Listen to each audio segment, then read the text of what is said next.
లేదంటూ స్థానికులు దాడులు జరుపుతుంటే ఏ క్షణంలో ఏం జరుగుతుందో అని ఆ పల్లె జనం ప్రాణాలు గుప్పెట్లో పెట్టుకు బతుకుతున్న రోజులు. మొగలాయిలు హిందువులు పెట్టే కష్టాలు చూడలేక జిజియాబాయి తన కొడుకు శివాజీకి విలువిద్యలు నేర్పించి వీరుల కథలు చెప్పింది. తన కొడుకులో పౌరుషాన్ని రెచ్చగొట్టి వాళ్ల మీద తిరగబడేలా చేసింది. అప్పటి మొగలాయిల సేనాధిపతిగా అఫ్జల్ ఖాన్ అని ఉండేవాడు. వాడు పొడుగ్గా 7 అడుగులు ఎత్తున రాక్షసుల్లా ఉంటాడు. వాడు కూడా శివాజీని ఏం చేయలేకపోయాడు. అందుకని సంధికని పిలిచి కౌగిలించుకున్నట్టు నటించి వీపులో కత్తితో పొడిచాడు. అమ్మో, శివాజీ చచ్చిపోయాడా? లేదురా, శివాజీకి ఉక్కు కవచం ఉంది. ఇనపగోళ్లతో అఫ్జల్ ఖాన్ గుండెని 2గా చీల్చేశాడు. అది చూసి జనం ఛత్రపతి ఛత్రపతి అని శివాజీని పొగిడారు. ఛత్రపతి అంటే ఏంటమ్మా? తన కోసం తను బతికేవాడు మనిషి, నలుగురు కోసం బతికేవాడు ఛత్రపతి.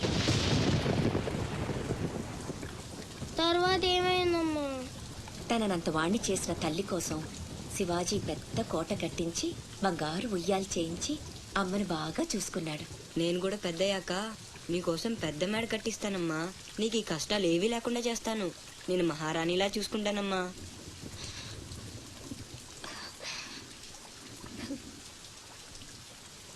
నువ్వు చాలా గొప్పవాడు అవుతావు నాన్న.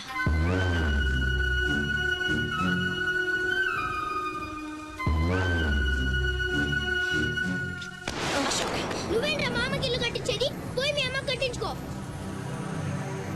అశోక్, ఏమిట్రా మాటలు? అందరూ అంటున్నారు వాళ్ళమ్మ చచ్చిపోతే నాన్నకి నిన్నిచ్చి పెళ్లి చేశారంట. అంటే నేను ఒక్కడనే గాని కొడుకుని, వాడు వాళ్ళమ్మ కొడుకు. తప్పు నాన్న.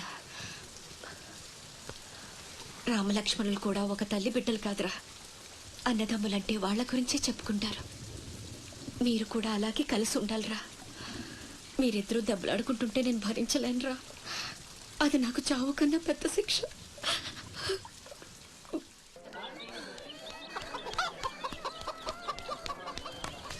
అమ్మా అమ్మా అమ్మా, ఈరోజు నీ పుట్టినరోజు కదమ్మా. నీకు ఇష్టమని జంట మామిడి పళ్ళు తెచ్చాను.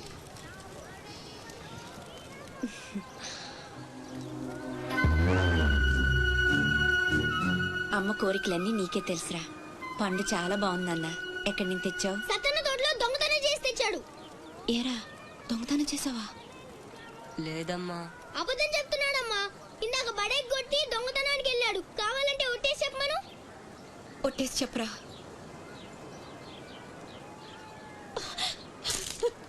దొంగతనం చేస్తావురా? నువ్వెంతో గొప్పడు అవుతావని ఊహించుకున్నాను. ఇదా నువ్వు చేసిన పని? ఇంకెప్పుడైనా చేస్తావా? చేస్తావా? చెప్పు. పోరా, నీ మొహం చూడాలంటే అసహ్యంగా ఉంది. ఇంకెప్పుడు నాకు కనిపించకపో.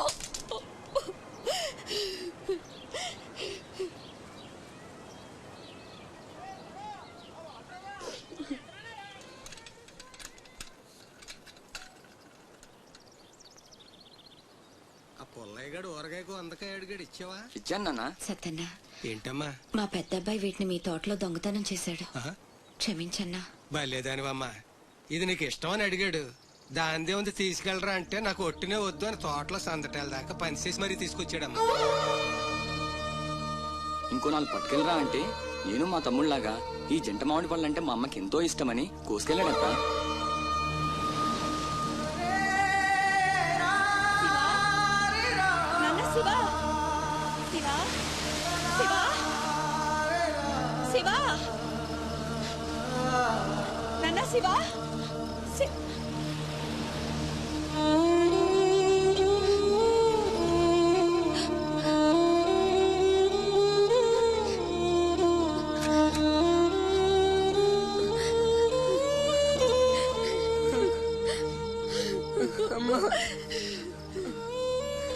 ఎందుకు నాన్న నిజం దాచావు?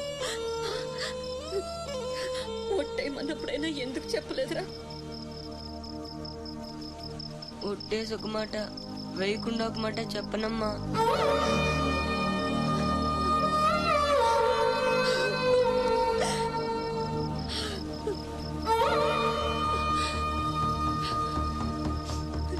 ఇంటికి వెళ్దాం పోదు నాన్న. నిద్ర వస్తుంది. కాసేపు నీ ఒళ్ళో పడుకుంటానమ్మా.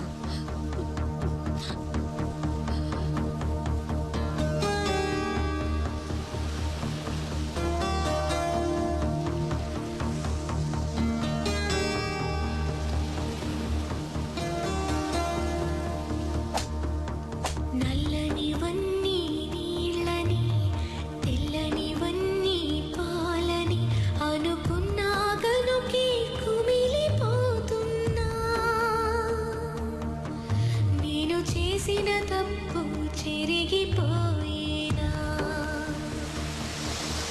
జరిగిన కథ విని ఈ కడలి నవ్వింది మమతకే తగనని తొలిసారి తెలిసింది నల్లనివన్నీ నీళ్ళని తెల్లనివన్నీ పాలని అనుకున్నా గనుకే కుమిలిపోతున్నా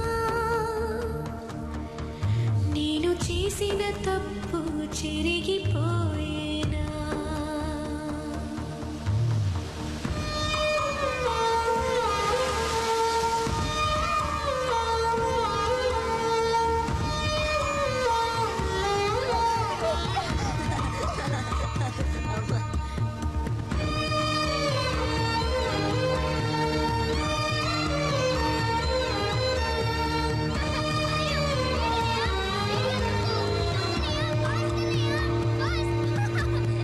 నీ కన్నుల కావేరిని కడుపులోన దాచుకున్న అంతులేని కడలిలోతుని నేను చూస్తున్నా కడుపులో నిన్ను మోయకున్న అమ్మ తప్పును కడుపులోన దాచుకున్న నిన్ను చూస్తున్నా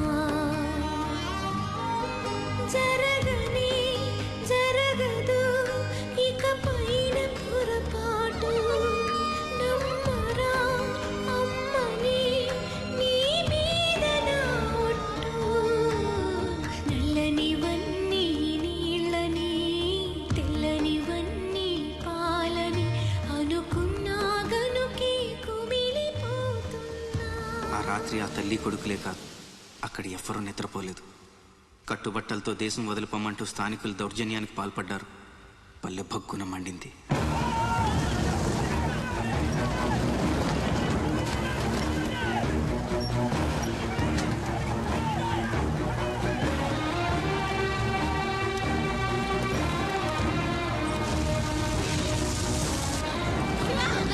బాబు మా శివ కనిపించాడా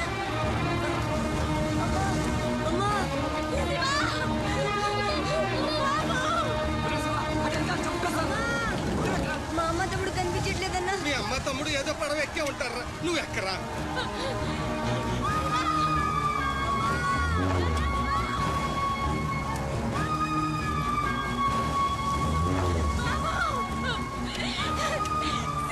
అమ్మా అన్నయ్య ఎక్కడ అక్కడమ్మా లోపల ఉండిపోయాడు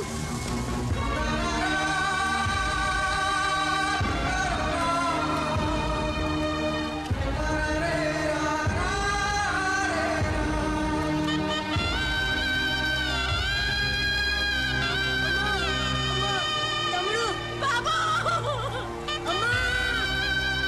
ఒరే దూకితే చచ్చిపోతావరా, వెనక్కలు ఏదో పడవలో వస్తారా.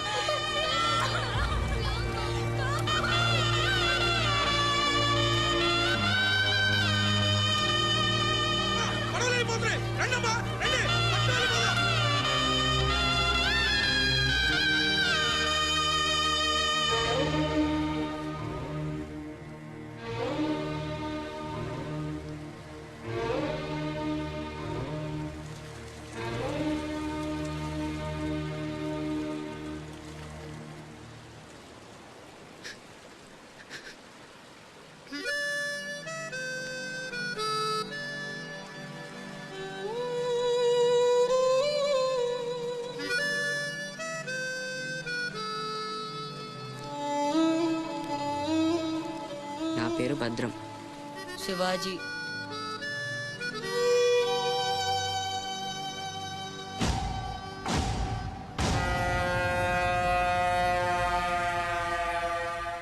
బాజీరావు గారు, వేళ్లతో కలిపి ఇప్పటి వరకు వెట్టి చాకిరీకి అదే మీరు చేరదీసిన కాంతిసీకుల సంఖ్య 3000కు పైమాటే. మరి మాకు కూడా థ్యాంక్ యూ సార్. వాళ్ళకి పొజిషన్ ఏంటో ఓసారి చెప్పు. అలాగే సార్. చూడండి, మీరంతా ఈ దేశంలోకి దౌర్జన్యంగా ప్రవేశించారు. న్యాయంగా అయితే మిమ్మల్ని వెనక్కి తరిమెయ్యాలి. కానీ అన్న బాజీరావు గారు మీ మీద జాలి పడుతున్నారు. కాబట్టి మేము చూసి చూడనట్టుంటాం. గుట్టుగా కాగితాల మీద సంతకాలు చేసి ఆయన పెట్టింది తిని బతకండి.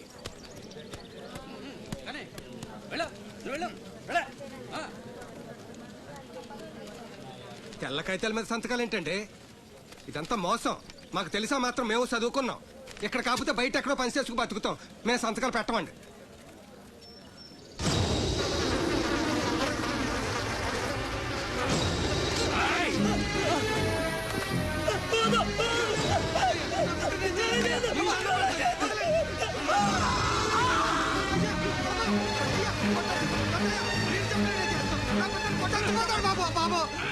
నా బిడ్డ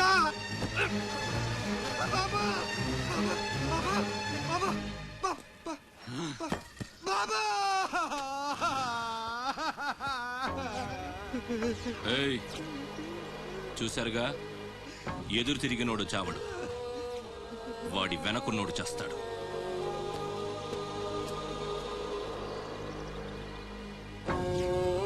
ఈ షిప్పులకి సరుకెత్తడం దించడం నా లీగల్ వ్యాపారం. దాని వెనక జరిగే చీకటి వ్యాపారం వేరే ఉంది. అదే నన్ను విశాఖపట్నానికి ఇంటల్లుడిని చేసింది. స్మగుల్డ్ గుడ్స్ని షిప్పు ఒడ్డుకొచ్చాక దించడం కష్టం.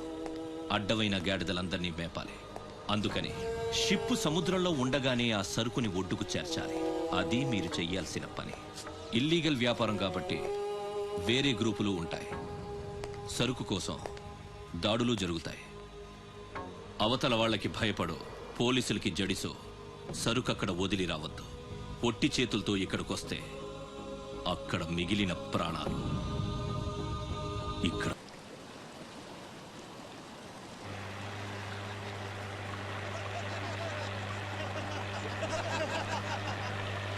ఇంతకీ ఆడు చచ్చుంటాడా బతికుంటాడా? వాడు చచ్చే ఉంటాడన్నా.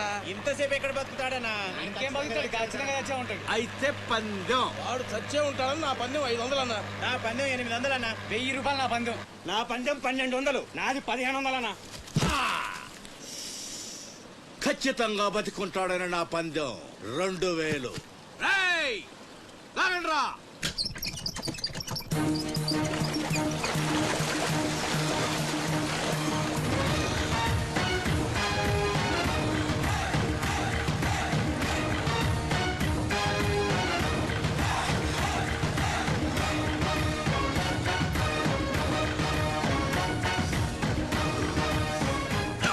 తెలుసురా ఆడు చావడని. ఆడి బాడీ బాక్స్ ఆఫీస్.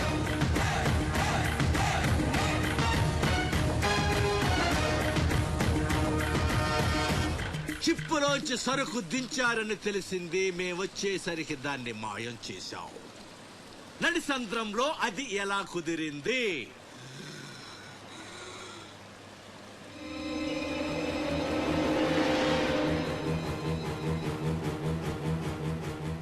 సొరచాప. మళ్ళీ పందెం. ఈసారి కిందకు దించితే ఆ చేప ముందు వీడి తల తింటదా, మొండెం తింటదా? మెత్తగుంటది కదన్నా, ముందు మొండమే తింటది. యాదవ్వా, ఆ చేపకు ఏ మాత్రం బుర్రున్నా ఈడి గ్లామర్ చూసి ముందు తల తినేస్తది. దించదమ్మా, దించండి.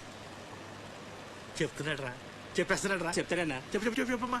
ఇప్పుడే వదిలే, నీ ఒక్కడి కాళ్ళు ఎర్రకొడతా. ఇంకా లేట్ అయిందంటే మీ అందరి కాళ్ళు ఇరిగిపోతాయి.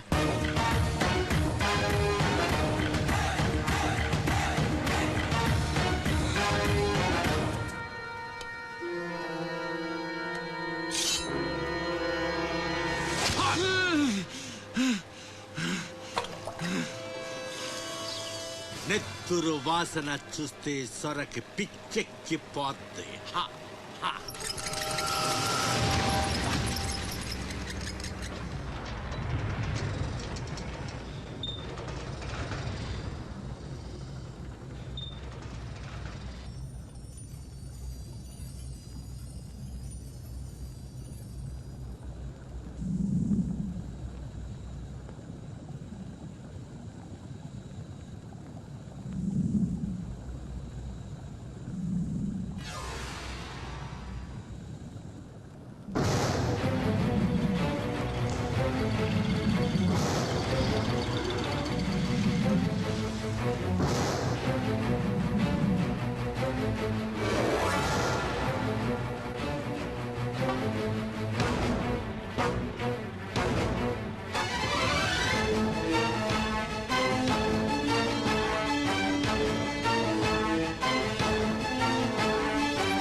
వాడి బాడీని చేప నమిలేస్తుంటే తాడు తేలిగ్గా రావాలి గాని ఎంత గుంజినా రాదేంట్రా.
ఈ భద్రంగాడు ఇంకేంసేపు మీటింగ్ చేయాలి?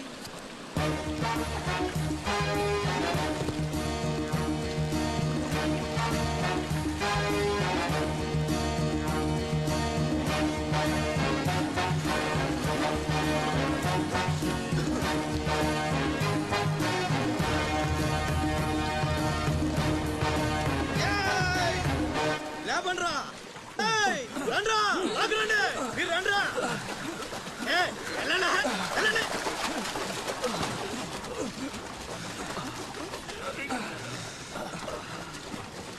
ఎర్ర భద్రం మంచినీళ్ళు కావాలేట్రా? థ్యాంక్స్ బాబాయ్, బాగున్నావా? నా సంగతికి ఏం లేరా. ఏట్రా అబ్బాయి, మిమ్మల్ని ఎవరో పట్టేశారంట?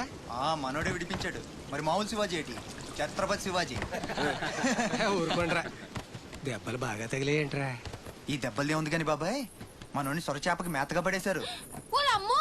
సరే, అది ముక్కలు ముక్కలుగా నమిలేస్తుంది. ఎలా తప్పించుకున్నావు అబ్బయ్యా? అసలు ఏం జరిగింది? లేనేటి అది మగ చేప కాదు, ఆడ చేప. అయితే